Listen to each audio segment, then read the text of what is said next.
Stock music.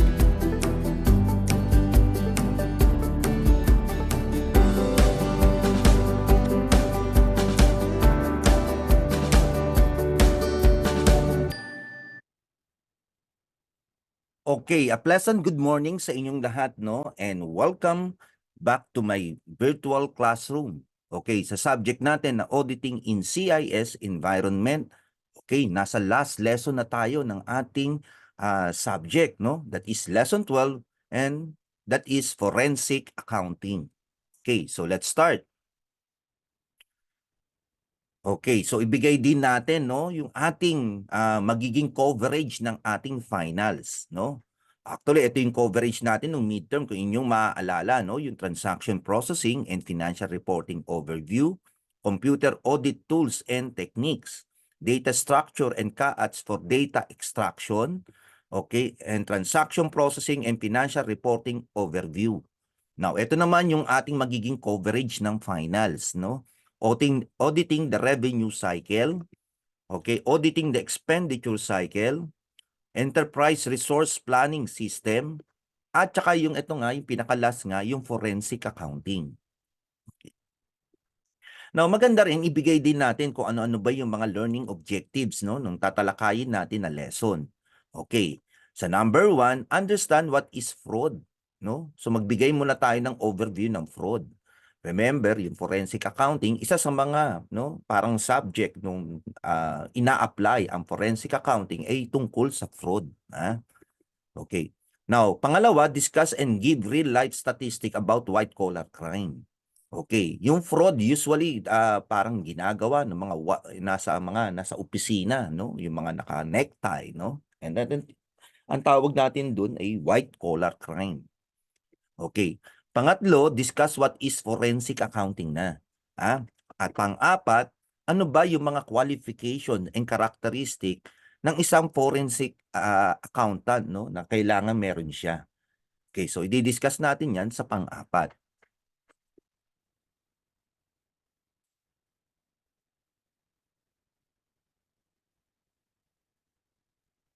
Okay, so bigyan muna natin ng overview. Ano ba yung fraud, no?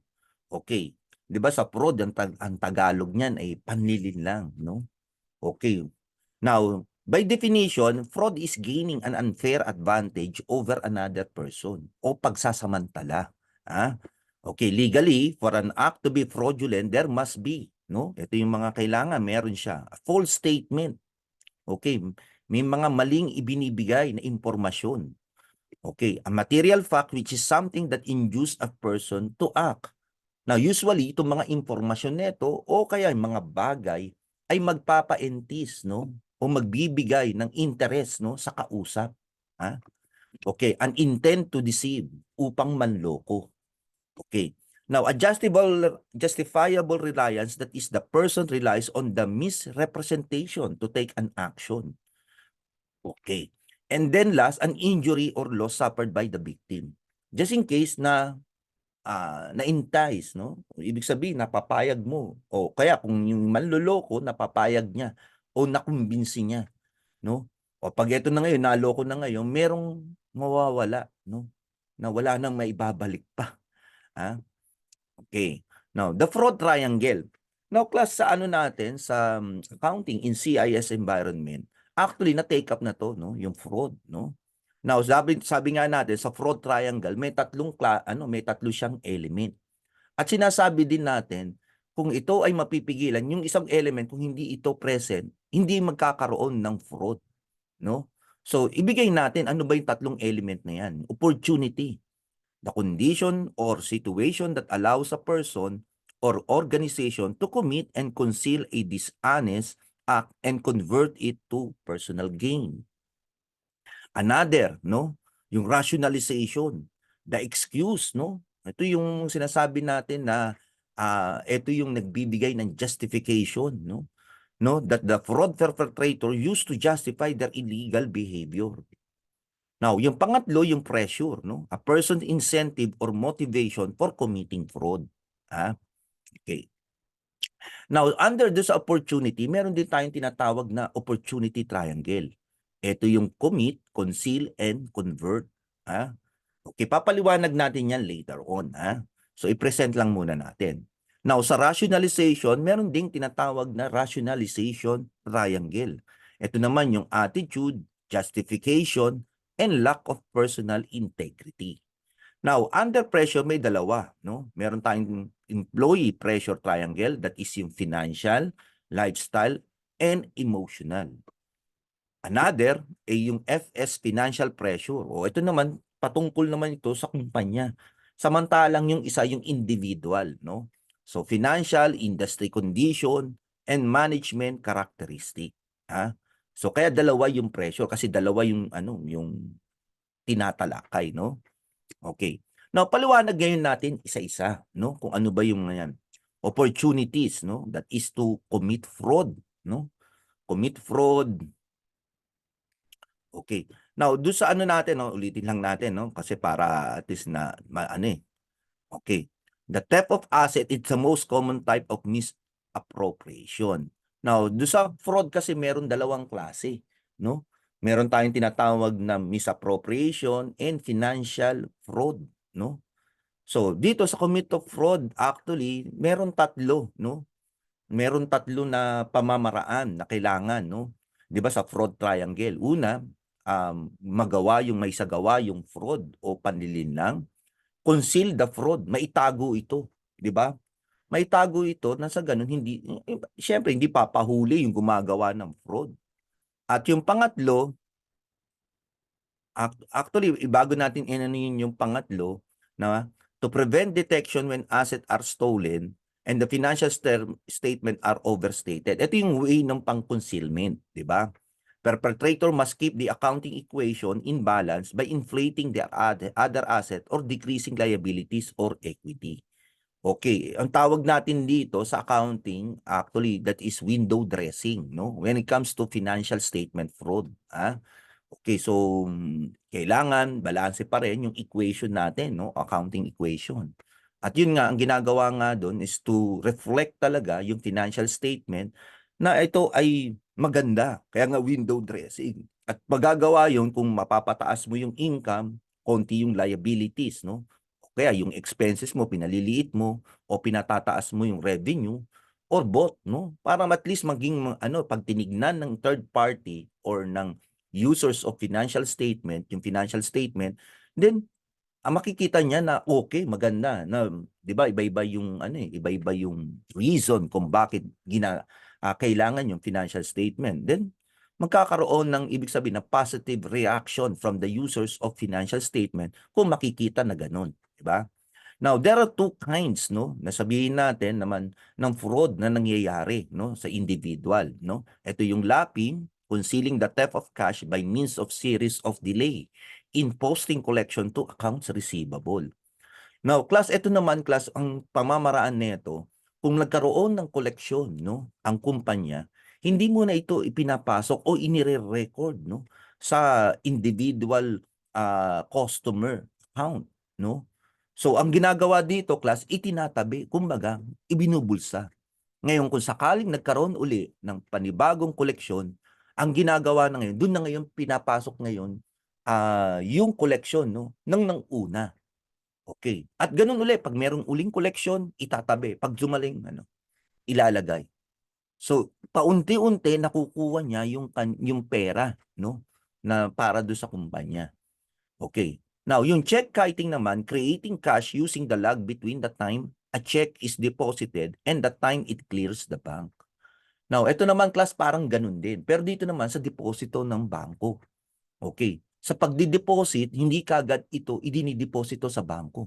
Kung hindi, ibinubulsa muna. Ha? Okay. Now, class, meron tayong pamamaraan para mahuli to, no? Sa lapping, when it comes to positive or negative confirmation letter, no, na pinapadala ng kumpanya sa customer para ito confirm kung tama ba yung balanse ng kanilang mga account, 'di ba? Now, sa check kiting naman, meron tayong monthly bank reconciliation. Okay. Now, dito naman pangatlo ng pamamaraan kasi may commit the fraud, kailangan itago mo. Ngayon yung pagtatago mo, 'di ba, yung mga ibig sabihin ng mga dokumento, 'di ba? Meron naman nito kung yung nakuha mo ng pera, ano ngayon ang gagawin mo? Okay, para mawag kang mahuli, ang ginagawa ng perpetrators ng fraud, kino-convert, no? Kino-convert yung ano, yung bagay, maaring ibili, 'di ba? Para wag masabi, ba't ang dami mong pera ngayon, 'di ba? O 'di ba binibili ng mga bagay o or kaya misrepresentation to personal gain, no? Now, in a misappropriation, fraud perpetrators who did not steal cash or use the stolen asset personally must convert them to spendable form. Ha? Okay. Now, yung pang-ano naman, class yung employee pressure, no? Pag-usapan naman natin. Now, sa employee pressure, class, ito yung parang nagtutulak, 'di ba? Nagtutulak sa isang individual para gumawa ng fraud, no? So sa financial pressure, actually meron tatlo, no, yung financial pressure. Ito yung karaniwan. 'Di ba? Parang sabihin natin kapos sa buhay. 'Di ba? Kaya ka napilitan na gumawa ng fraud. 'Di ba? O kaya merong matinding pangangailangan ng pera. Okay, meron naman emotional at saka lifestyle. Okay, pag-usapan natin yung mga example niyan, no? Okay. Now, sa employee pressure, ito yung mga example. Financial, living beyond one's means. Okay. Ibig sabihin, ang kinikita mo lang 10,000, pero ang gastos mo more than 10,000. Now, that is living beyond one's means. High personal debt expenses, inadequate salary or income. O ito naman, sobrang mangungutang kahit naman walang kakayanan, no, para magbayad. Now, poor credit ratings, heavy financial losses, 'di ba? Yung sobra yung ibig sabihin eto naman sa mga business na nalulugi, bad investment o paglalagak sa mga maling mga investment. Now, under emotional naman eto yung mga example, no? Excessive greed. Okay, usually ito yung mga na madaling no, yung ibig sabihin kaya nasisilaw, 'di ba? O merong mga fraud na nag-o-offer o double your investment. O 'di ba kaya tuloy ang nangyayari ngayon sa sobrang greed, no, ay napapapayag, no? Ego, pride and ambition. Performance not recognized. Okay, ito class yung pag naman sa mga individual na empleyado. Now, usually ito yung mga often neglected, no, ng mga bosses, no, na hindi napapansin yung kanilang contribution sa company. Okay. So sa paghihiganti o sa sama ng loob ay gumagawa na lang ng fraud, job dissatisfaction, fear of losing job, no? Okay, so isa rin 'yan, no, need for power or control. Now, under naman sa lifestyle, eto, no, gambling habit, sugarol, 'di ba? Siyempre, papaano mo kung nagtatalo sa sugal yan, papaano ba i-finance niya yung kanyang bisyo na pagiging sugarol. Drug or alcohol addiction, ganun din, 'di ba? 'Di ba yung mga yung mga delikado kasi kung hindi sila maiinom or magte-take ng drugs, merong epekto sa kanila. Sexual relationship. O eto yung ibig sabihin maraming mga babae, 'di ba? Eh papaano mo ipipinance yun? Siyempre yung pambababae ay meron ding cost yan, no? Family or peer pressure. O eto, no? Yung ibig sabihin yung asawa o yung anak, 'di ba? Sila na mismo yung parang nagtutulak sa na gumawa ng fraud. 'Di ba? Kunyari, o bakit si yung kaklase ko merong ganito, bakit ako wala? O kaya bakit yung kapitbahay natin ganito, tayo ganito, 'no? So therefore, ito yung mga nagpe-pressure, no, sa mga individual lalo na sa mga parents para gumawa ng mali, Okay. Now, another pa do sa financial ay yung tax avoidance. O ito naman para sa mga company, no, para gumawa ng fraud. 'Di ba usually ayaw nilang magbayad ng mataas na tax. So therefore, ang ginagawa window dress, no, yung financial statement. Unreasonable quotas or goal. O eto naman yung mga ibig sabihin, yung mga nape-pressure kasi losing job, no? I-ano na rin natin, 'di ba? Fear of losing job. 'Di ba minsan merong mga company na nagbibigay na sabihin natin na, "O eto kailangan ang maging benta natin ganito. Kung hindi, mawawalan kayo ng trabaho." O that is fear of losing job at the same time unreasonable quotas and goal, no? Okay. Emotional naman, overt, deliberately, non-conformity, no? Inability to abide by or respect rules. And challenge of beating the system. Now, yung challenge of the beating the system ay parang tinitignan, no? Parang tinitesting mo, 'di ba? Parang ikaw, mukhang hindi naman ata ako mahuhuli, ha? So try nga natin. Okay. Envy or resentment against other o inggit, no? Nakikita mo, ba maganda lagi yung suot nun, bakit ako ganito? So kailangan maganda rin ang suot ko. Need to win financial upmanship competition. O ito naman, class karaniwan, meron din to sa mga opisina, no? Na sometimes, ay yung parang pataasan, di ba parang, naglibre siya, o maglilibre rin ako. Ito yung ano niya, ito yung ang suot niya mga Lacoste, yung mga gano'n. Ako rin magsusuot din ako. Parang meron kang kakumpitensya, no? Coercion by boss or top management. Okay, ang mismo ng top management na ang nag-uutos sa'yo na gumawa ng fraud. And usually ito sa financial statement, 'di ba? Now, class isa 'yun sa ano, no, isa sa 'yun sa mga lumabas, no, na resulta dun sa Enro nung inimbestigahan. Kasi ang mismong nag-uutos ay yung mga top management na para gumawa ng fraud. Okay. Now, sa FS financial pressure naman ito, no? So, questionable management ethics, management style, and track record. No? Unduly aggressive earning forecast. No? Parang sabihin hindi makatotohanan ng mga forecast or budget. Performance standard, accounting method, or incentive program. Significant incentive compensation based on achieving unduly aggressive goals. Management action or transaction with no clear business justification. Now, another, yung industry condition is yung declining industry. Industry or technology changes leading to declining demand or product obsolescence, no? Okay, so ito yung mga biglang may lumabas, no? Mga lumabas na technology. Like for example, class, yung mga CD, 'di ba? CD is one of the product na biglang nawala dahil because of the invention of mga memory cards, 'di ba? O kaya yung mga sinasabi nating mga gumagamit ng camera that time ay yung mga film, 'di ba? Kung makikita ninyo parang unti-unti na phase out na ngayon yung mga camera, no? Okay, because of yung mga mobile devices natin ay matataas na ngayon yung mga yung sabihin natin yung ah, capacity or ibig sabihin yung kakayanan ng mga camera na naka-installed sa mga mobile devices sa ngayon.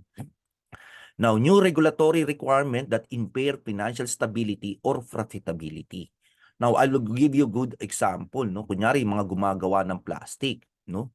And then suddenly, sinabi nga nun, bawal na ang plastic. So therefore, it will impair, no, yung stability and profitability ng company. O kaya yung kanya, katulad nung sa Kodak, 'di ba? A Kodak is a company, ha? Okay. Yung kanilang ginagawa ng mga film, 'di ba? Okay, biglang nagkaroon ng memory card. Okay. Actually, this is a regulatory, no, nga pala, no. I forgot, no.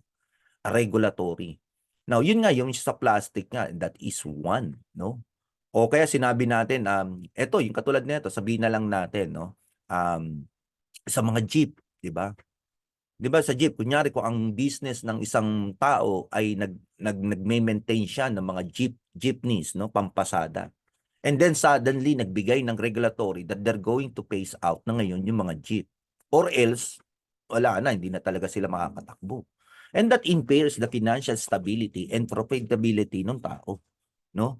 Then, yung sumunod, yung significant competition or market saturation with declining margins. O ito, laging to sa mobile, sa dami ng mga mobile devices na lumalabas with, sabihin natin, talagang pagandahan ng kanilang mga specifications. Okay, nagiging saturate na yung market. Okay, when it comes to financial naman, intense pressure to meet or exceed earning expectation. Significant cash flow problem, unusual difficulty collecting receivable and paying payables. Heavy losses o high on undiversified risk.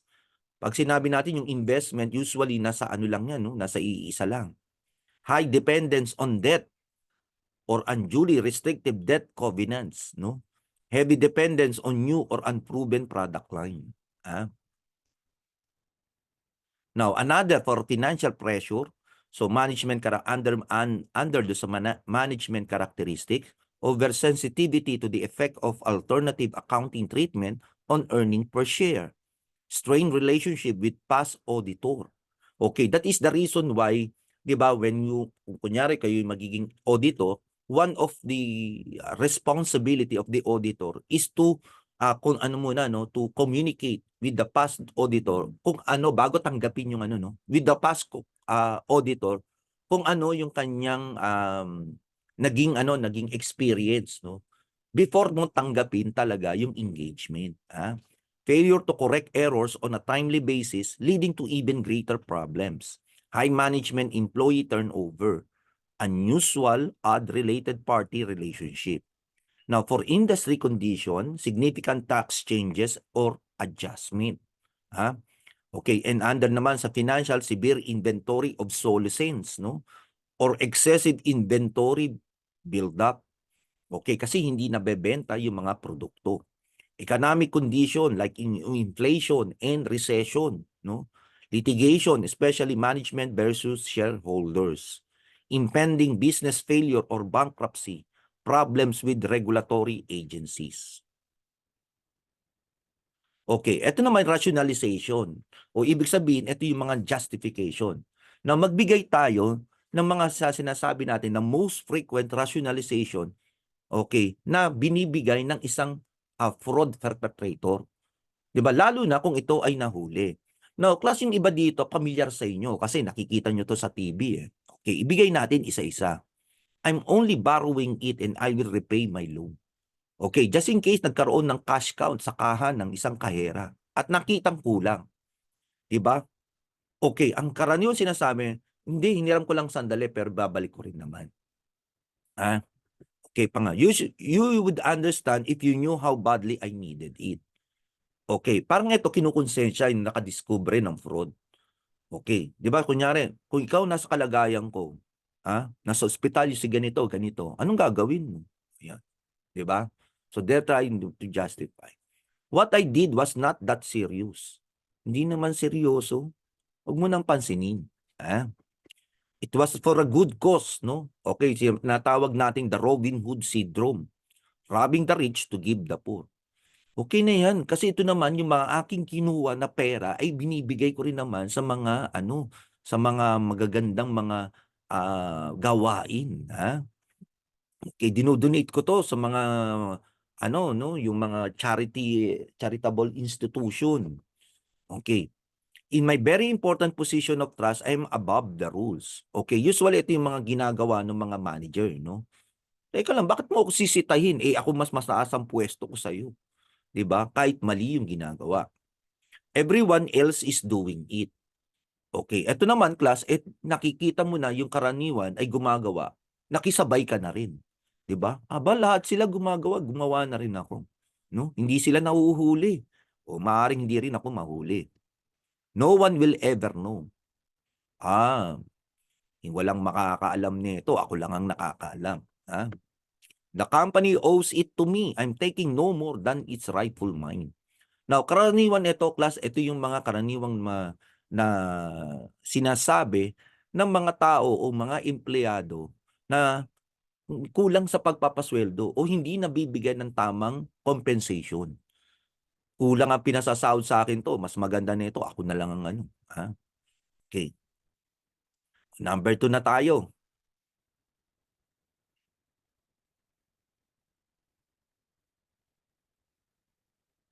Okay. Now, yung fraud karaniwan ay ginagawa ng isang empleyado. Now, ang tawag natin dun ay white collar crime. Ito yung mga naka-necktie pa, naka-long sleeve. Okay, sila yung gumagawa. No? So ano ba yung ibig sabihin ng white collar crime? Okay, the white collar crime is a non-violent crime where the primary motive is typically financial in nature. Non-violent kasi hindi naman to yung pumatay ka o nanakit ka. Kung hindi, more of no, ginagamit nila yung kanilang pwesto o kaalaman para ito ay magnakaw. Okay. Now, white-collar criminal usually occupy a professional position or power and or prestige, no? Yan nga yung mga ang gaganda ng mga damit, ha? And one that commands well above the average compensation. Okay. Now, there are types of white-collar crime, no? Okay, eto, fraud. Okay. Insider trading. O when it comes naman ito sa mga stock brokering, ano no, stock brokerage, no? O sa stocks, Ponzi scheme. Now, plus yung mga Ponzi scheme yung na mga nag-o-offer ng mga investment, 'di ba? And usually itong mga investment nito, yung kinikita nito are too good to be true. Minsan sinasabi double your money o mag-invest ka sa akin. At ito ay parang padadamahin ka lang, 'di ba? Sa umpisa. Okay, bibigyan ka ng malaking interest, okay. Tapos ang gagawin do'n, mag-ano ka pa, kumuha ka pa ng mga ano, ah, ano ba tawag dito, mag-refer ka. I-refer mo yung kumpanya para kumita rin sila. Tapos ikaw, yun 'tong interest mo, kung gusto mo ilagay mo na rin 'to sa investment mo para next month ano na, mas malaki na ngayon yung magiging, kita mo pa. So gano'n ang nangyayari 'no. So ang ano niyan, ang resulta niyan, okay, hindi na maibabalik sa'yo 'no, naloko ka na pala. Kasi bibigyan ka ng mga cheque niyan, eh, 'pag tinitry mong i-ano ngayon yung cheque, tumatalbog na. Now, identity theft and other cyber crimes. Okay, a good example nito yung mga na-hack na Facebook account, 'di ba? And then suddenly itong mga na-hack na Facebook account ay pinag-uutangan yung mga nandun sa kanilang ano, yung mga friends list niya, nangungutang, 'no? Tapos ngayon na 'pag napautang masasabi ng bigla na lang ano, hindi naman ano kasi na-hack nga, eh. Na-hack yung ano ko, hindi ako 'yan. So therefore merong nagpanggap, 'no? Okay, embezzlement, counterfeiting, 'no? Yung pamimeke ng pera, money laundering, ha? Okay, yung money laundering, 'di ba, yung mga from the illegal source, 'no, ng mga money o funds ipinapasok sa mga financial institutions, 'no, para 'pag winidraw, ito ay nagmumukha na legitimate na kita, 'no, hindi from the sabihin natin na illegitimate source of income, ha? Espionage, 'no, ito yung mas mataas na 'to, 'no. Okay, usually ito mayroong pulitika na dito, ha? Okay. Now, etong mga white collar crimes class ay meron dalawang klase, no? Yung misappropriation of asset at saka fraudulent financial reporting. Now, sa dalawa, kung tatanungin niyo ko, mas delikado yung fraudulent financial reporting at ano, mahirap itong kasi minsan kung matatandaan ninyo kung nung diniscuss yung Enron, 'di ba? Ang Enron, ang isa sa mga naging kinalabasan ng ano na yon, ng investigasyon ng Senado ng US, ito ay merong basbas ng mismong top management. Okay, yung panloloko 'no, do sa publiko. Tandaan ninyo, ang Enron ay isa sa mga, sabihin natin naka-listed sa stock market wherein the public invest 'no, their own money, okay, yung pera nila to the stocks 'no, nung do sa Enron. At marami ang nalugi dun because sa katotohanan pala, ang financial statement ng Enron ay hindi pala tama o totoo.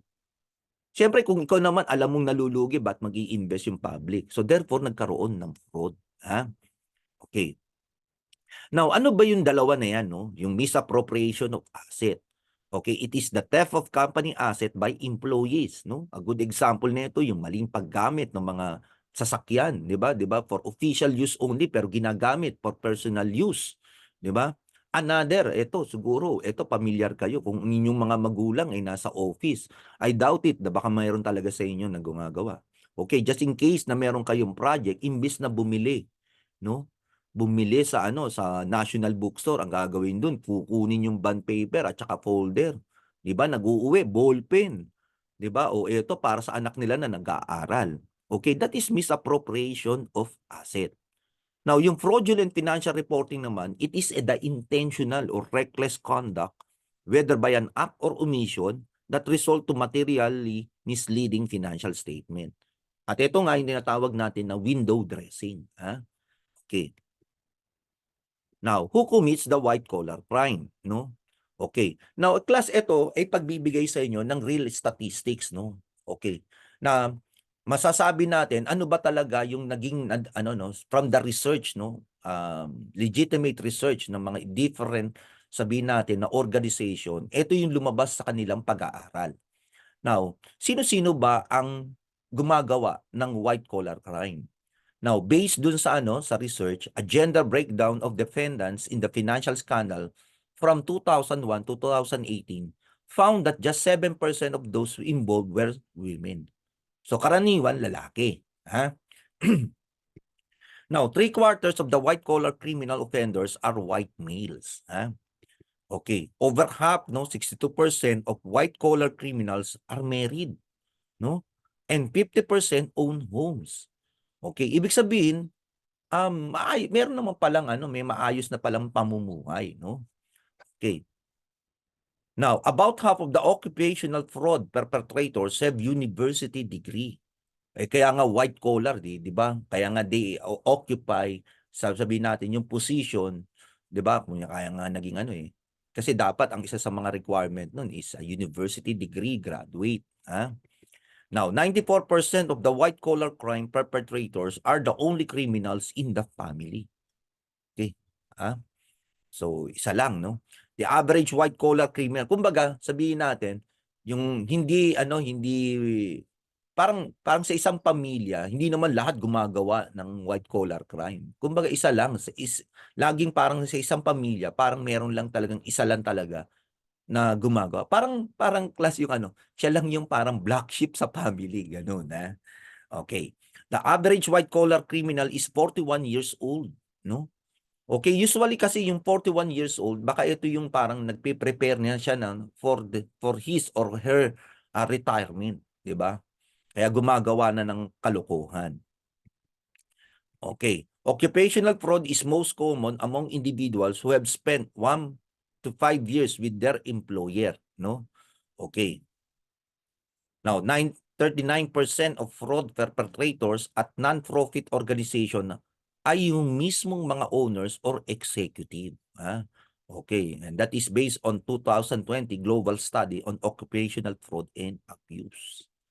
Now, according to 2020 survey, 37% of crimes experienced were committed by the internal perpetrator, while 20% naman were result of collusion between internal and external perpetrators.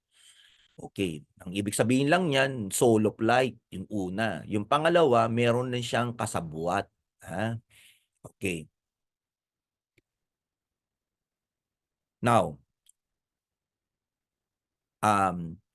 of those crimes, 10 of those crimes committed by internal perpetrator, 34% were committed by the middle management. O, ito na yung breakdown. No? 31% were committed by operation staff, and 26% were committed by senior management. Ha? Okay. Now, that is according to PwC. No? Ayan. Now, 11. Frauds committed by people who were invited in such as employees, executive, vendors, suppliers, partners, and etc. represent nearly half of the all frauds reported. Okay. So, yan yung no? Lahat. No? Yung involvement ng mga empleyado. Now, kung ipapakita naman natin siya sa isang graph, no? Now, saan ba na-commit yung crime? 'Di ba? Ito, meron tayong different like yung billing, cash lancery, cash on hand, check payment, tampering, o yung pamimeke, no? Ibig sabihin yung cheque pinalitan ng amount, pinalitan ng date, yung details about the check, no? Okay, siguro kung napanood niyo yung yung Catch Me If You Can by Leonardo DiCaprio, no? Na it is a true to life story from naging FBI agent, no? Oh, Abignangli ata yung apelyido niya, no? Okay, so magaling siya sa forging ng cheque. Now, corruption, okay, expense reimbursement. 'Di ba yung mga expense hindi naman legitimate na expense pero pinare-reimburse. O kaya merong mga bagay-bagay na pinipeke, no? Yung detalye. Non-cash, payroll, okay, register disbursement. and scheming, no? Okay, so ibigay natin ngayon by department. O under operation, ang pinakamarami sa kanya corruption. While sa accounting naman more of yung billing. 'Di ba? Yung number of that is the number of times no na recorded na merong ganyang klase ng fraud, ha?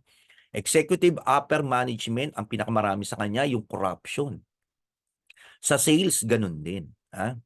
Okay. Sa customer service naman, ang pinakamarami din ay corruption, ha?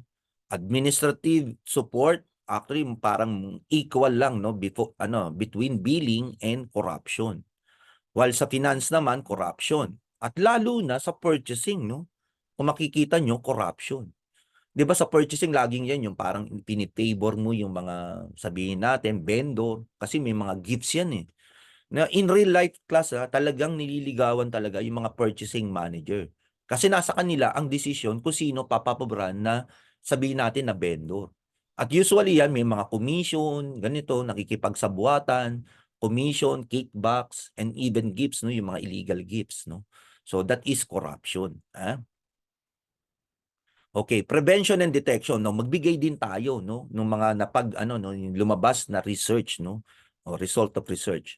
One of the 3 cases of occupational fraud are caused by in part of lack of internal control. Okay, that is the reason why na mahalaga yung internal control. Kasi that is risk 'di ba? Yung risk is yung fraud is one of the risk no na kailangang confronted by the company. So kailangan meron siyang specific control to address that risk. Okay. The number one way of occupational fraud is initially detected by a tip. Okay. Yung ibig sabihin merong whistleblower, merong nagchuchu. Okay, kung babalikan natin yung case ng Enron, the reason why kung bakit lumabas ang case ng Enron ay because merong nagkaroon ng whistleblower o merong whistleblower no na nagsumbong na ganun ang ginagawa. Okay. Now, while 22% came from the customer, ibig sabihin yung customer ang mismong nagsabi, and 15% are anonymous o hindi nagpakilala. Ha? Okay, class, minsan maintindihan mo kung bakit anonymous because they don't want to be dragged no do sa na yun. 'Di ba? O kaya meron din naman pinoprotektahan nila yung kanilang mga safety no yung safety nila yung life nila no kung lalo na kung malaki no yung involvement ng fraud ha. Okay. Organization with fraud hotlines detect fraud 33% faster. Okay, merong fraud hotline, 'di ba? Sabi nga natin, isa sa mga batas na ginawa yung SOX sa Barnes Act, no? Sarbanes Act, 'di ba? Ay dapat meron talaga sa isa sa mga provisions no nakalagay doon ay meron dapat na pamamaraan para do sa mga whistleblower kung paano ito mapoprotektahan. At meron ding pamamaraan para magsumbong, ha? Okay, so by means of yung mga hotlines, no? Okay, wherein yung mga magsasabi will be protected, no? Will be protected yung kanilang identity at the same time yung kanilang safety. Now, usually nagbibigay ito ng reward. Prevention and detection. The average fraud case lasts 14 months before it is detected. So mahaba, no? Bago ito talaga madiskubre. Nearly 1/3 of embezzlement scheme last 3 years are longer before detection. Now, the top 4 methods of fraud concealment used by perpetrators are creation of fraudulent physical documents. 40% alteration of physical document, okay, alteration of electronic document or files, and creation of fraudulent electronic document or files, which is 26%. Now, class, 'di ba kanina minano natin, 'di ba, yung concealment, 'di ba, nung fraud. O paano mo itatago yung fraud? Ito yung mga pamamaraan. 'Di ba kanina yung inano natin, 'di ba? Yung under do sa commit fraud, pressure, and then yung i-change mo yung yung pera to another form, no? Okay. Now, 52% of occupational fraud cases, a background check was run on a perpetrator prior to hiring. Just 13% of those checked had red flags in their background report, no? Okay. 89% of fraud offenders have never been charged or convicted of prior fraud, no? So that is 2020 global study on occupational fraud and abuse. Now, 50%, no, of the fraud perpetrator showed zero flag behavior prior to being caught.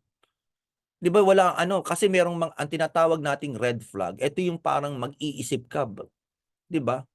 'Di ba mamaya ano natin yung mga red flag, 'di ba? Yung kunyari isang sa mga red flag na may i-she-share ko sa inyo, kunyari biglang nagbago ng lifestyle. 'Di ba kunyari parang eto sa life on my own life experience, no, nung nagtrabaho ako sa bangko. Suddenly, yung isang kasama namin before na kumakain lang kasama namin, 'di ba, na bumibili, from the ano lang, 'di ba yung mura lang, yung murang pagkain lang, 'no? Suddenly biglang kumakain na ngayon sa mga mamahaling restaurant, lumalabas. So that is one of the red flags. Pero hindi namin binigyan ito ng pansin kasi maganda yung babae, baka kako merong boyfriend na, okay, na ano, na medyo mayaman, 'no? Now, about 4 in 10, no? Out of 10, no? Na or 42% of occupational fraud offenders were living beyond their means. 26% were experiencing financial difficulties when they were caught. So, lifestyle, 'di ba? Yung ibig sabihin sobra-sobra do sa kinikita niya. Okay, yung kanyang expenses o yung kanyang ano, yung kanyang pamamaraan ng paggastos. Now, eto na ngayon yung mga top occupational fraud, no? Behavior red flags, no? So, kung ilalagay natin ngayon talaga sa graph, no? Okay, living beyond means. Okay. Ito yung sabi natin pag red flag, ito yung nagbibigay sa iyo ng parang warning, ha? Warning na there is a possibility. Hindi naman sinasabing fraud kagad, but there is a possibility. Okay, financial difficulties, unusual close association with vendor or customer. O 'di ba yung mga sinasabi natin yung corruption dun, no, sa by department, 'di ba? Okay, control issues, refusal to delegate. Now, eto class, ayaw niyang ibigay yung kanyang pwesto kasi baka mayroon siyang itinatago. Now, kung ito ay i-delegate niya sa ibang tao, baka mamaya madiscover yung kanyang ginagawa na scheme. Ha? Irritability, suspiciousness, or defensiveness. Okay, ito pag natanong mo lang, ano ba yung ginagawa mo? Ito biglang defensive na kagad, nagagalit na.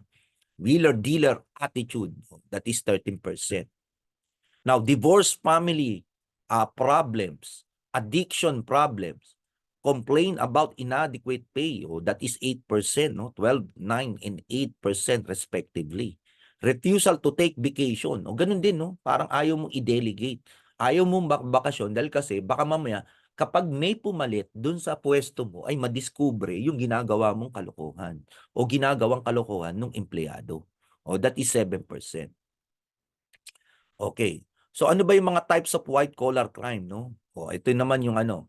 So the asset misappropriation schemes are the most common and least costly type of occupational fraud. At 86% cases with median loss of 100. Now, yung usually yung mga misappropriation yung nabanggit ko kanina sa inyo, no? Yung kunyari maling paggamit ng sasakyan, o syempre gasolina, yung ginagamit doon yung gasolina ng company, di ba? Okay, o kaya yung mga bond paper, kinukupit, okay, okay, para na sa ganun, merong magamit yung kanilang mga anak, no? Sa kanilang pag-aaral. Okay, and usually maliliit lang yung mga amount nito, ha?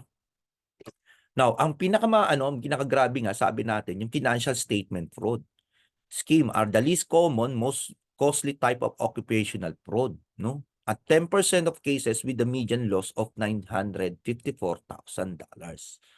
Now, class, actually, kung babalikan natin yung ating subject na financial market, okay, natalakay doon, no? Actually, yung hindi ko ano, no? Actually, doon sa natalakay doon, ang bawat cases na ibinibigay for every topic na binibigay, ay meron doon mga cases na sabihin natin are all, no? Ang mga loss ay hindi lang just a 954,000, but it involves a large amount of money. No? Like for example, billion dollars ang involved ng losses. O just like yung Enron, ang laki nun. Ang laki nung nawala doon from the public, no? Kasi nalugi yung kanilang ano at nagkaroon ng talaga ng epekto talaga sa financial system. Ha? Okay. The average embezzlement case result in over 350,000 losses, no?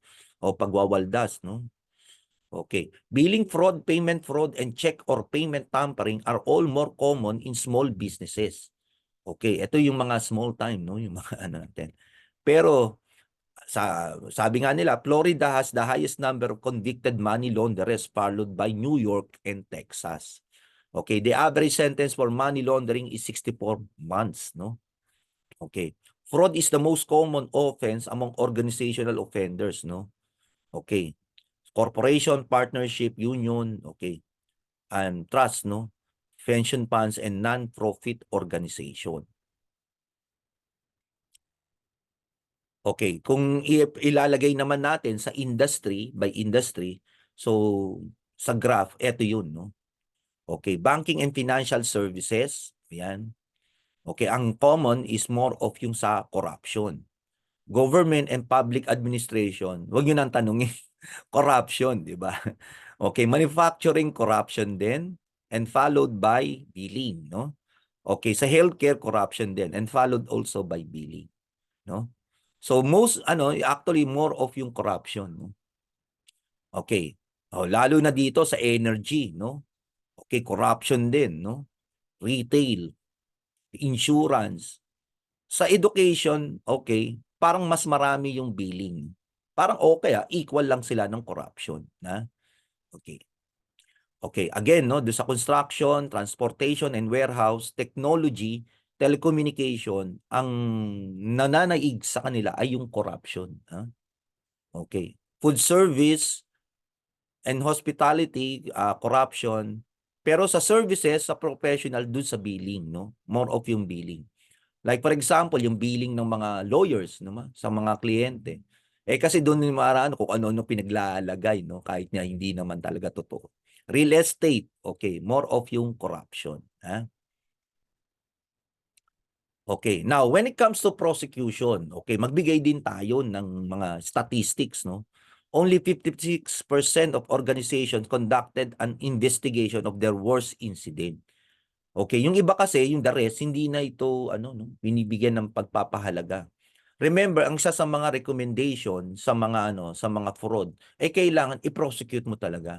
Okay, para na sa ganun, magbigay talaga ng babala din sa mga ibang mga empleyado na the company take seriously yung mga ganitong mga kaso.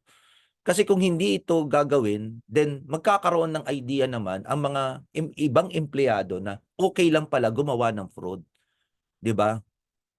So, hindi masasawata yung fraud. Kaya one of the the recommendation o sinasabi na kailangang i-prosecute mo, no? Kaya nga lang ito nga yung lumabas na yung iba kasi pinabawalang bahala na lang. Wala na eh. Hindi mo na mahanap, di ba? Nearly half of the victim organizations declined to refer cases to law enforcement because decision makers believe internal discipline is sufficient, no? Okay. The maximum prison sentence for insider trading is 20 years, no? And that is yung involved ng stocks, no? The maximum criminal fine for insider trading is 5 million for individuals and 25 million for organization or non-natural person. Okay. Or under diyan sa US SEC, no?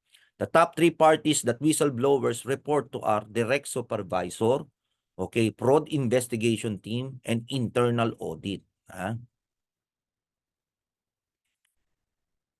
Okay. Now, yung cost naman class, pag-usapan natin. Magkano ba talaga yung nawawala? Okay. Now, eto no, a staggering 300 billion per year ang nawawala because of fraud. Okay. At sinasabi nga dito, according to the Association of Certified Fraud Examiners, fraud costs businesses in the United States 5% of their annual gross revenue on average, no? So, ganyan yung yan yung nawawala, Okay. O number 3 na tayo, no? Okay. Now, alam na ngayon natin, 'di ba? Alam na ngayon natin what is fraud, ano din yung white collar crime. At usually, yung mga ganyang white collar crime, yung mga binigay nating statistic, 'di ba? Ay yan ay based talaga dun sa mga fraud examiner na merong kakayanan, no? O merong sabihin natin na sapat na kakayanan, ito nga yung forensic accounting. Ito ay kaiba sa regular audit. Mamaya i-ano natin i-discuss natin. Now, ang forensic accounting is for preparing for litigation. 'Di ba? Paghahanda para sa pagsasampa ng kaso. Okay. Now, i-define natin kung ano yung forensic accounting. Forensic accounting is the investigation of fraud or financial manipulation by performing extremely detailed research, and analysis of financial information. Okay, kaya ito naging kaiba doon sa regular audit na alam natin. 'Di ba? Sa regular audit, meron tayong tinatawag na sampling, 'di ba? 'Di ba, para to form our opinion, 'di ba? When we do the substantive testing, 'di ba? Okay, ang ginagawa natin doon, i-sample lang ng population ang ating tinitignan, no? Okay. To whether to see to it whether na yung financial statement conform, with the general standards, no? Okay, o a certain standard, maaring GAAP o IFRS, 'di ba? So, yun yung ano natin, yun yung ating objective. Pero dito sa forensic accounting, pag sinabi nating extremely detailed, then lahat ng mga sabihin natin na dokumento ay maaring tignan. Okay. Now, forensic accounting encompasses both litigation support and investigative accounting. Okay, ano ba yung dalawa na yan? Okay. Sa litigation support, it is providing an accounting assistant in a matter involving existing, the word is existing, or pending litigation. Ibig sabihin, meron ng kaso na nakasampa. And deals primarily with issues related to quantifying economic damages. Okay. Now, ibig sabihin nito, kunyari, magkano ba ang danyos na kunyari, 'di ba, magkakaroon na ng desisyon, 'di ba? Okay, magkano ba yung danyos na ibibigay natin? 'Di ba? Kung ano nyo, kung napag-aralan ninyo, sa obligation and contract, 'di ba? 'Di ba, maaring ang isang tao ay maaring liable siya civilly, criminally, or civilly and criminally. Yung civilly, that is civilly, yun ay patungkol sa mga danyos, perwisyos na matatanggap. Yung criminally naman, ito naman yung pagkakakulong. Okay, ngayon, paano ngayon yung amount, Paano nakukuwenta ngayon yung amount nung danyos na maibibigay? Okay, yan yung ngayon yung bino-provide sa litigation support. Okay. Now, the litigation support specialist, yun yung tawag sa kanya, may provide this assistance to the attorney in all stages of preparing the cases.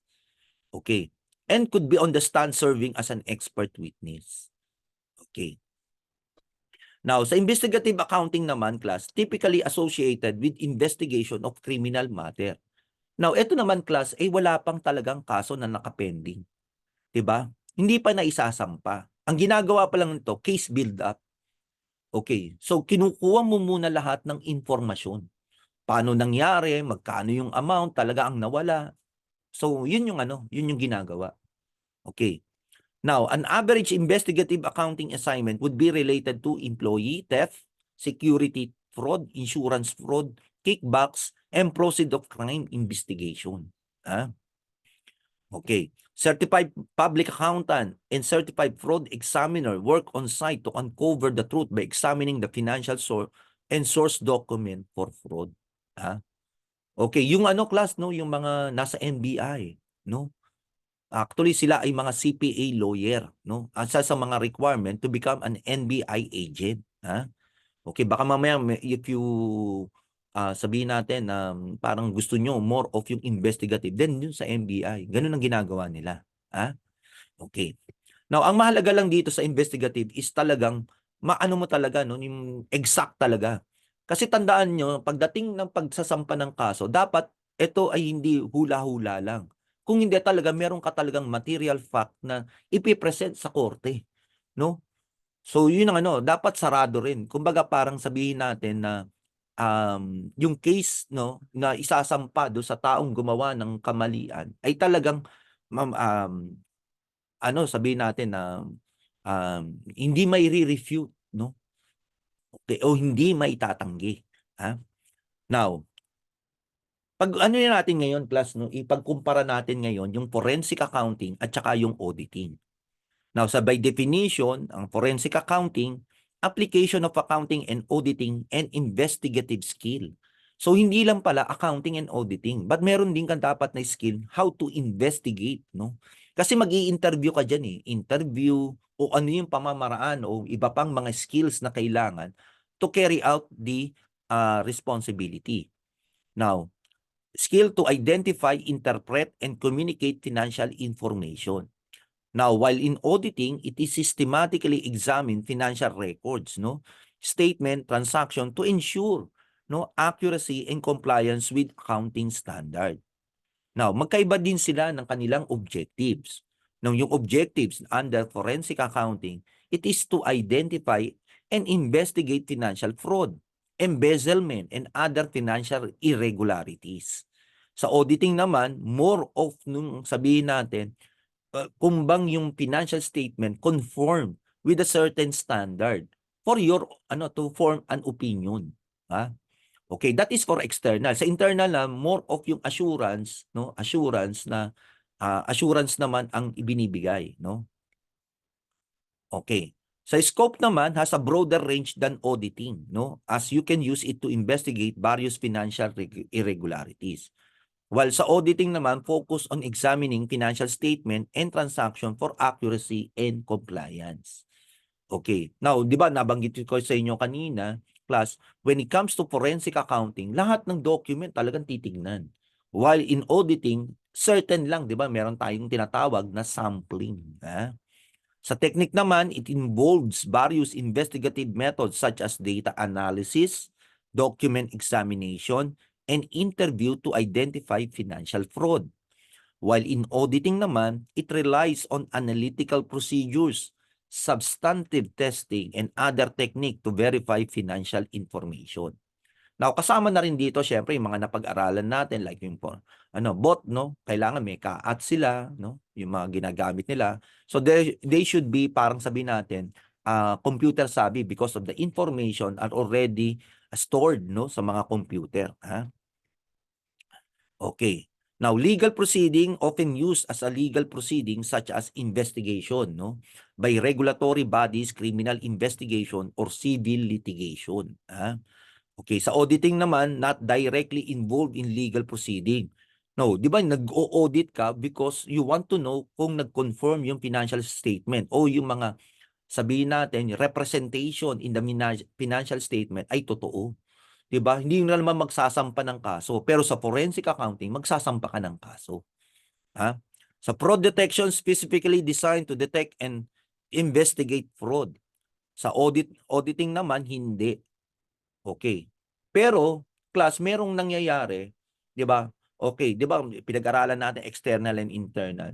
Yung fraud sa internal, 'di ba? That is ano nila, concern nila 'yon. Because meron kang internal control. Because there is a breach in internal control. So you can recommend sa top management what the management will do. O kaya parang nasa ganun to mitigate o sabihin natin prevent no from that fraud from happening again. 'Di ba? So magkakaroon ng policy change, kung ganun. Pero pagdating sa external, hindi niya concern yung fraud. Pero nangyayari, natitisod niya, nadi-discover yung fraud. Okay, both will both should report to the audit committee immediately, no? Okay.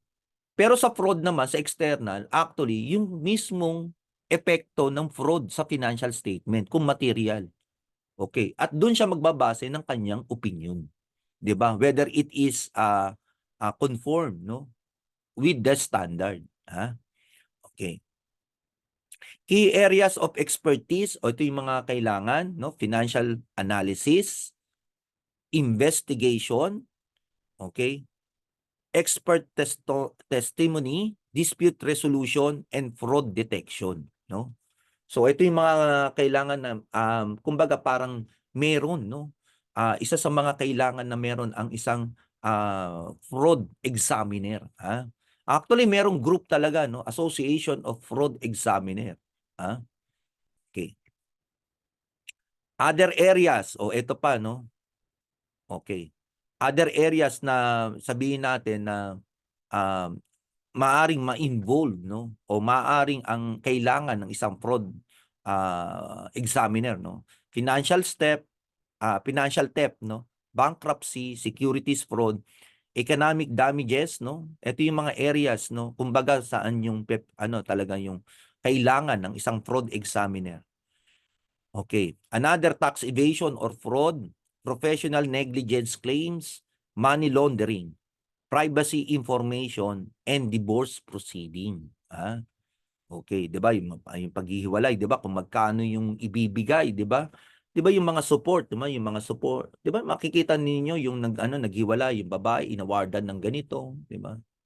Okay. Application of forensic accounting, no? Okay, fraud investigation, business valuation, okay, dispute resolution, and bankruptcy, no? And then also yung internal investigation, no? Lalo na kung ang involved is yung sabihin natin money laundering o kaya katulad nga niyan yung fraud na nangyari, 'di ba? Cybercrime. 'Di ba yung cybercrime na nangyari doon sa Bangladesh wherein yung Pilipinas ay na-involve, 'di ba? Oh, that is also a forensic kailangan ng forensic accountant. Ha? Okay. Okay, so nasa last na tayo, ha?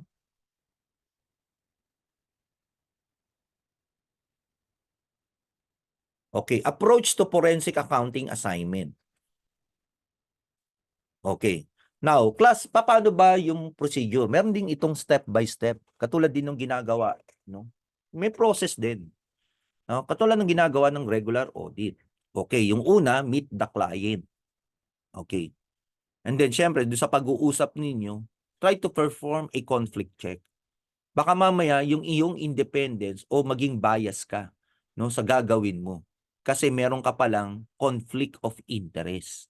So, try to perform. O just in case, you have to decline. Just in case meron kang biases o magkakaroon ka ng conflict of interest. Perform the initial investigation para malaman mo kung ito ay kaya na i-carry out o hindi. Ngayon, kung kaya, then develop an action plan. And then obtain a relevant evidence based on your action plan. Okay, and then perform the analysis, no? Doon sa mga nag-gather mo ng mga evidences. Okay, and then yung last, prepare the report. Okay, tools and techniques, no? Ito naman yung mga karaniwang ginagamit na tools and techniques.